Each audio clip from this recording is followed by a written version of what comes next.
गर्भवती और बांझ बहू का बंटवारा। आधी रात में बादल तेज बारिश में बहुत कड़क रहे थे। वहीं कुसुम के घर के सामने पड़ोसन माया और उसकी बहू सरला रहते थे। सरला गर्भवती थी, उसे लेबर पेन हो रहा था। तभी कुसुम, काव्या, मिहिर उन्हें फौरन हॉस्पिटल लेकर पहुंचते हैं, जहां सरला एक बेटे को जन्म देती है। सभी उसके बच्चे से मिलते हैं। सरला बहू, तो ठीक तो है ना? देख कुसुम, लगता है ना जैसे मेरा पोता मुझ पर ही गया हो। माँ जी, मैं ठीक हूँ। शुक्रिया कुसुम आंटी, जो आपके परिवार हमारे मुश्किल समय में काम आए और इतनी बारिश में भैया की कार में हम यहाँ पहुँच गए। थैंक यू आप सभी को। कोई बात नहीं बेटा, पड़ोसी होते किस लिए हैं? जरूरी समय में काम आने के लिए। जरा मैं तेरे बच्चे को खिला लूं। अरे भला ये भी कोई पूछने की बात है? ले ले ले ले ले छोटे, ऐसे क्या देख रहा है? माया, इसकी आंखें बिल्कुल तेरी तरह बड़ी बड़ी हैं, पर इसे अपनी आदत मत देना। पता नहीं हमारे घर में कब पोता पोती आएंगे। इस अपशगुनी काव्या की वजह से अभी तक मैंने अपने पोते पोती का चेहरा नहीं देखा। 5 साल हो गए इनकी शादी को। माँ जी, आप मुझे ऐसे क्यों कह रही हैं? इसमें मेरा क्या दोष? मैं भी इंतजार में ही हूँ कि भगवान अब मेरी झोली भर दें। माँ जी, मुझे भी एक बार इस बच्चे को दीजिए ना, मैं अपनी गोद में लेना चाहती हूँ। नहीं काव्या, मैं तुम्हें अपना बच्चा नहीं दूंगी। तुम एक बांझ हो, कहीं मेरे बच्चे को तुम्हारे छूते ही कुछ हो गया तो? वो तो अभी इस दुनिया में आया है। सरला दीदी, आप ऐसे क्यों कह रही हैं? देखिए मिहिर भैया, मेरी आप सबसे कोई भी शिकायत नहीं है, लेकिन मैं अपने बच्चे को लेकर बहुत पॉजिटिव हूँ। मैं समझ सकती हूँ कि वो किस दौर से गुजर रही हैं। माँ बनना सच में ही एक सुख होता है, जो शायद काव्या दीदी के नसीब में ही नहीं है। सही बोला दीदी आपने, मैं बांझ हूँ, नहीं देना चाहिए बच्चा मुझे। मिहिर प्लीज यहाँ से चलिए। काव्या बहुत रोती है। मिहिर उसे संभाल कर घर ले आता है। काव्या मत रो, तुम्हें ऐसे देखकर मुझे दर्द होता है। जो तुम महसूस कर रही हो वही मैं भी महसूस कर रहा हूँ। बहुत लाचार हूँ, पिता नहीं बन पाया। मिहिर, पता नहीं माँ जी को ऐसा क्यों लगता है कि मैं ये सब जानबूझ कर रही हूँ। पता नहीं वो मुझे क्यों इतने ताने देती है। अरे मेरी भी बाहें फड़फड़ाती हैं बच्चे को सीने से लगाने के लिए। दर्द होता है, मैं भी माँ बनना चाहती हूँ। और आप पिता, पता नहीं भगवान ऐसा क्यों कर रहे हैं हमारे साथ। काव्या, तुम हिम्मत रखो, एक न एक दिन सब ठीक हो जाएगा। हम पेरेंट्स जरूर बनेंगे। मिहिर अपनी पत्नी को दिलासा देता है। वो दोनों डॉक्टर से इलाज भी करवाते हैं, पर कुछ खबर नहीं मिलती। दिन बीतते हैं। कुसुम का काव्या को ताने देना कभी बंद नहीं होता है। उसे बांझपन के ताने हमेशा देती रहती है। इसी चीज से परेशान होकर कुसुम अपने छोटे बेटे कुणाल की शादी अनन्या नाम की एक लड़की से कर देती है। 1 साल बाद वो भी गर्भवती हो जाती है। इस बात से कुसुम बहुत खुश होती है और आज पड़ोस में मिठाई देकर ढोल बजवाती है। अरे बल्ले बल्ले, शावा शावा, मैं तो दादी बनने वाली हूँ। सच में अनन्या बहू, आज तूने मुझे खुश कर दिया। 6 साल से मैं दादी बनने के लिए तरस रही हूँ। इस कर्मोही ने तो कभी मुझे खुशी दी ही नहीं। माँ जी, मैं हूँ ना, अब आप खुश हो जाइए और मेरा अच्छे से ख्याल रखिए। तू खड़े खड़े देख क्या रही है? जा मेरी बहू के लिए जूस वगैरह लेकर आ, ताकि उसका बच्चा तंदुरुस्त रहे। माँ जी, आप बांझ जेठानी जी को कुछ महीनों के लिए मुझसे दूर रखें। मुझे इनके हाथ का कुछ भी खाना पीना नहीं है। हाँ बहू, तो बिल्कुल ठीक कह रही है। इसकी तो परछाई भी मैं तुझ पर ना पड़ने दूं, वरना पता नहीं क्या आप शकुन हो जाए। ठीक है, आप दोनों को ऐसा ही लगता है ना, तो मैं आस पास भी नहीं भटकूंगी। जाकर खाना बना, ये मत समझियो कि घर के कामों से बच गई तू। ये सुनकर काव्या भीगी पलके लेकर काम करने लगती है। ये सब जब मिहिर को पता चलता है तो वो अपनी माँ से कहता है, बस माँ, बहुत हो गया। आप कब तक काव्या को इस तरह सुनाती रहेंगी? कभी मुझ में भी तो हो सकती है ना। बदतमीज, शर्म करिए, तू क्या बोल रहा है? इस बांझ के लिए तू अपनी माँ से इस तरह से बात कर रहा है? शर्म है तुझे या नहीं? माँ, मुझे सब पता है आप और अनन्या काव्या को क्या क्या कहते हैं, इसलिए मैं अब बंटवारा चाहता हूँ। मुझे ऐसे नहीं रहना। ठीक है, जैसी तेरी मर्जी। बहुत बढ़िया। मिहिर के कहने पर घर में बंटवारा हो जाता है। उसके हिस्से में उसका कमरा और एक छोटी सी रसोई आती है, जहाँ काव्या और मिहिर अपना अलग अलग खाना बनाकर खाया करते थे और रहते थे। वहीं गर्भवती बहू का सारा काम कुसुम करती। कुछ दिन बाद काव्या की तबीयत भी खराब होती है। मिहिर उसे डॉक्टर के पास ले जाता है तो वो उसे पेरेंट्स बनने की गुड न्यूज देते हैं। घर आकर दोनों बहुत खुश होते हैं। माँ, मैं पापा बनने वाला हूँ और काव्या माँ बनने वाली है। आप उसे बहुत बात बोलती थी ना, देख लीजिए। ये तो बहुत अच्छी बात है बेटा, अब हमें बंटवारा खत्म कर देना चाहिए। नहीं माँ, हम अपना अलग ही रहेंगे। मैं नहीं चाहता कल को अनन्या कुछ बोले काव्या को, और ऐसी हालत में मैं उसके आंसू नहीं देख सकता। मिहिर की बात सुन कुसुम उदास भी होती है और खुश भी होती है। काव्या, मैंने कहा था भगवान के घर देर है अंधेर नहीं। मैं तुम्हारा बहुत ख्याल रखूंगा। ये केसर वाला दूध पी लो। हाँ मिहिर, मैं भी बहुत खुश हूँ। भगवान का लाख लाख शुक्र है, उन्होंने मुझे ये खुशी दे ही दी। इस बात से देवरानी बहुत ज्यादा चिढ़ती है। वक्त के साथ अनन्या के गर्भ को 7 महीने बीत जाते हैं और काव्या का 5वां महीना चल रहा था। मीर अपनी पत्नी का ख्याल रख रहा था और कुसुम को अनन्या के बार बार बुलाने पर जाना पड़ता था। बंटवारे के बाद दोनों अपना अपना जीवन जी रहे थे। अचानक एक दिन अनन्या का सीढ़ियों से पैर फिसल जाता है, जिसके बाद घरवाले उसे फौरन हॉस्पिटल ले जाते हैं और डॉक्टर बताता है कि अनन्या का बच्चा खत्म हो गया। और इस बात से अनन्या, कुणाल और कुसुम बहुत रोते हैं।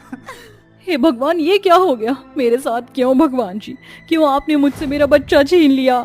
अनन्या, भगवान ने चाहा तो हमारी झोली दोबारा भर देंगे। अपना ख्याल रखो, तुम्हारी हालत ठीक नहीं है। ये सब मेरी वजह से हुआ है, मेरी गलती है जो मैंने ध्यान नहीं दिया। मुझे माफ कर दे अनन्या बहू। दीदी हिम्मत रखिए, मैं समझ सकती हूँ आप पर क्या गुजर रही है। तुम मेरा दर्द नहीं समझ सकती, चली जाओ यहाँ से। कुणाल, अनन्या का ख्याल रखो और किसी चीज की जरूरत पड़े तो मुझे बताना। काव्या, तुम अपना ख्याल रखो। जानती हो ना, भगवान ने बड़ी मुश्किल से हमें ये खुशी दी है। रेस्ट करो। तभी मिहिर काव्या को घर ले आता है। कुछ महीने गुजरते हैं। एक दिन काव्या को लेबर पेन होता है, जिसके बाद मिहिर उसे हॉस्पिटल ले जाता है और वो एक प्यारे से बेटे को जन्म देती है। मिहिर, मुझे यकीन नहीं हो रहा, हमारा बच्चा हमारे हाथ में है। हाँ काव्या, हमारी आंखों का तारा आ गया इस दुनिया में।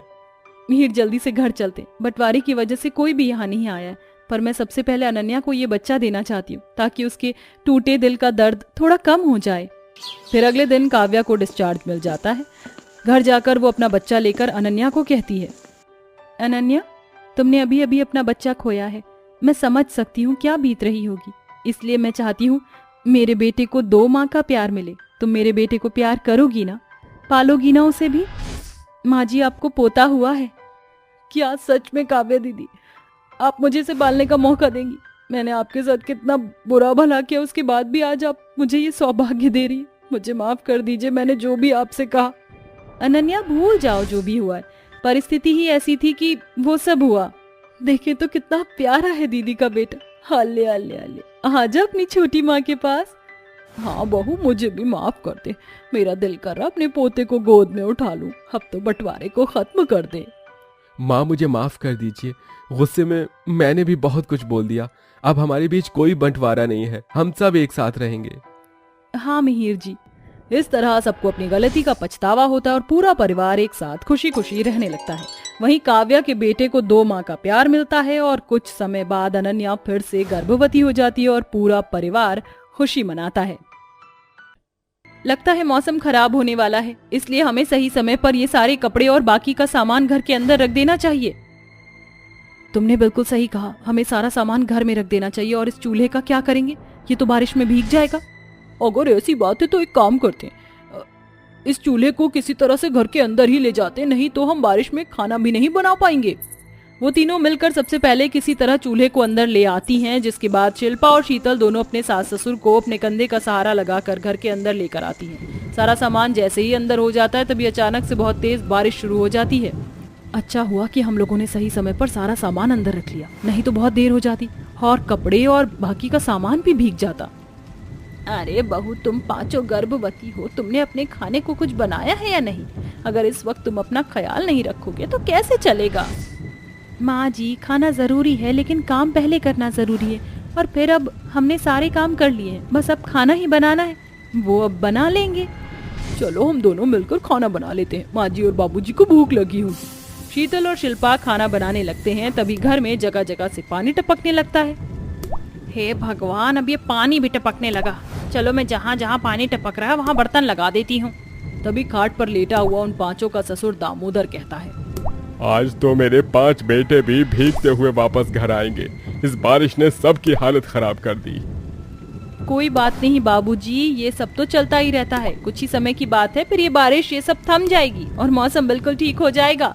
सुमित्रा और दामोदर की 5 बहुएं उनकी बहुत मदद करती हैं और वो गरीबी को कई सालों से झेल रही होती हैं, लेकिन फिर भी उनके चेहरे पर जरा भी शिकंज नहीं होती और वो अपने परिवार को बहुत अच्छे से समझती हैं। रात भर बारिश होने के बाद सुबह तक बारिश थम जाती है, जिसके बाद एक एक करके वो 5 घर के कामों में लग जाती हैं। मैं सबके कपड़े धो देती हूँ, आज मौसम ठीक है तो सारे कपड़े सूख जाएंगे और मैं घर की साफ सफाई कर लेती हूँ। मैं जंगल से लकड़ियाँ काटने जा रही हूँ। शिल्पा और शीतल, तुम दोनों एक काम करो, खाने की तैयारी में लग जाओ और बाहर माँ और बाबूजी की खाट बिछा देना ताकि वो दोनों थोड़ी देर उस पर बैठ जाएं। ठीक है दीदी, लेकिन आप जल्दी आना, हम दोनों इतनी सब्जी काट कर रख लेते हैं। वहीं शिल्पा अपने सास ससुर को खाली पेट खाने वाली दवाइयाँ दे देती है। अक्सर उनके सास ससुर हमेशा बीमार रहा करते थे, जिसके चलते आधे से ज्यादा पैसा तो दामोदर और सुमित्रा की बीमारी में ही लग रहा होता है। कल मैंने राशन के लिए मालिक से पैसे मांगे थे, लेकिन उसने मुझे पैसे दिए नहीं। लेकिन तुम चिंता मत करो, आज या कल में राशन के पैसे मिलते ही मैं सबसे पहले घर के अंदर राशन डलवा दूंगा। राशन तो केवल आज रात तक का ही है, उसके बाद कल के खाने के लिए कुछ भी नहीं है। हम पांचों में से किसी न किसी की तनख्वाह मिल जाएगी, चिंता मत करो भाभी, हम समय पर राशन डलवा देंगे। ऐसा कहने के बाद वो पांचों काम के लिए निकल जाते हैं, जिसके बाद पूरा दिन पांच बहू घर के काम करने के बाद दोपहर में नदी किनारे पानी भरने के लिए पहुंच जाती हैं। कितना अच्छा मौसम हो रहा है और ऐसे में पानी भरने में तो और भी मजा आ रहा है। रोजाना तो तेज धूप की वजह से यहाँ पर आने का मन भी नहीं करता, लेकिन आज का मौसम देखो कितना अच्छा है। हाँ, तुमने बिल्कुल सही कहा। चलो अब हम लोग घर वापस चलते, नहीं तो बारिश में भीगते हुए जाना पड़ेगा। कंचन की बातें सुनकर वो पांचों वापस घर लौट आती हैं, जिसके बाद वो पांचों घर पर आने के बाद काम करना शुरू कर देती हैं। ओहो, आंधी तूफान आने लगे। रोजाना एक ही जैसा मौसम रहता है, बहुत ज्यादा दिक्कत आ रही है। कपड़े भी सूख गए, मैं जल्दी से कपड़े उतार लेती हूँ। अनुराधा फौरन कपड़े उतारकर घर के अंदर रखने लगती है। वहीं एक चारपाई पर दामोदर और सावित्री बैठे होते हैं और वहीं दूसरी तरफ अनुराधा के दोनों बच्चे राज और राधा खेल रहे होते हैं। राजू, बॉल मेरे पास फेंको। नहीं नहीं, मैं तुम्हें बॉल नहीं दूंगा, अगर हिम्मत है तो मुझसे छीन कर दिखाओ। वो दोनों खेल ही रहे थे कि तभी अचानक से बहुत तेज पानी की धार आती है और देखते ही देखते गांव वालों के घर में पानी भरने लगता है। अरे अरे, ये क्या हो गया है? बाढ़ आ गई है, कहीं गांव की बांध टूट तो नहीं गई? लगता तो ऐसा ही है, शायद गांव के दूसरे हिस्से में बारिश हो रही है जहां पर बांध बनी हुई है, तभी ये सब हुआ है। हे भगवान, अब तो हमारा घर भी नहीं बचेगा, ये भी पानी में डूब जाएगा। इतना सारा पानी अपने आसपास देखकर वो पांचों हैरान रह जाती हैं, जिसके बाद वो पांचों मिलकर घर के बाहर रखे हुए सभी सामानों को उठाकर घर के अंदर लेकर आती हैं, जिनमें से शिल्पा एक रेडी पर अपने दोनों सास ससुर को बिठा देती है और घर के अंदर ले आती है। ओहो, ये क्या बारिश भी शुरू हो गई? एक तरफ ये बाढ़ तो दूसरी तरफ ये बारिश। लगता है आज की रात हम लोग सही से बैठ भी नहीं पाएंगे। वो पांचों अपने सास ससुर को घर के अंदर ले आती हैं, जिसके बाद शिल्पा घर के अंदर रसोई की स्लिप पर अपने सास ससुर को बिठा देती है, जिससे वो गीले होने से बच जाते हैं। माँ, बाबूजी, जब तक पानी सारी जगह भरा हुआ है आप दोनों यहीं बैठ जाइए। शिल्पा ऐसा कहकर घर के अंदर देखती है, जहाँ उसे सारा सामान पानी में तैरता हुआ नजर आता है। ये क्या, सारे मसाले के डिब्बे भी पानी में तैर रहे हैं, ऊपर से देखो हमारे सारे कपड़े भीगे हैं। अरे ये क्या, सारे बर्तन में पानी तैर रहे हैं। अनुराधा, मेरी मदद करो ये सारे बर्तन उठाने में। वो सभी मिलकर अपने सामानों को पानी में तैरते हुए पकड़ती हैं और उसे किसी तरह रोकती हैं। तभी अचानक से बारिश में भीगते हुए उन पांचों के पति आ जाते हैं। ये सब क्या हो रहा है?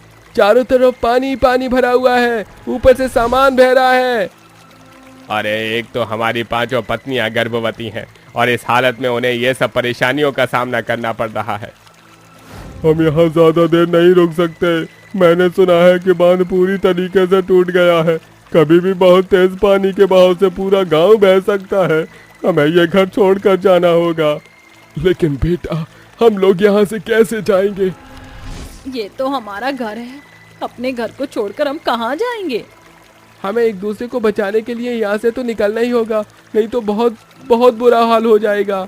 कैलाश और राकेश दोनों अपने माता पिता को अपने कंधों पर बिठा लेते हैं, तो वहीं रवि और अर्जुन राधा को अपनी गोद में उठा लेते हैं, जिसके बाद सुरेश अपनी पत्नी कंचन और बाकी अपनी चारों भाभियों को सुरक्षित करके घर से बाहर लेकर आता है, क्योंकि वो पांचों गर्भवती होती हैं। घर से बाहर निकलने के बाद चारों तरफ बहुत ज्यादा पानी हो रहा होता है और बारिश की वजह से कई लोग पानी में बहते हुए जा रहे होते हैं।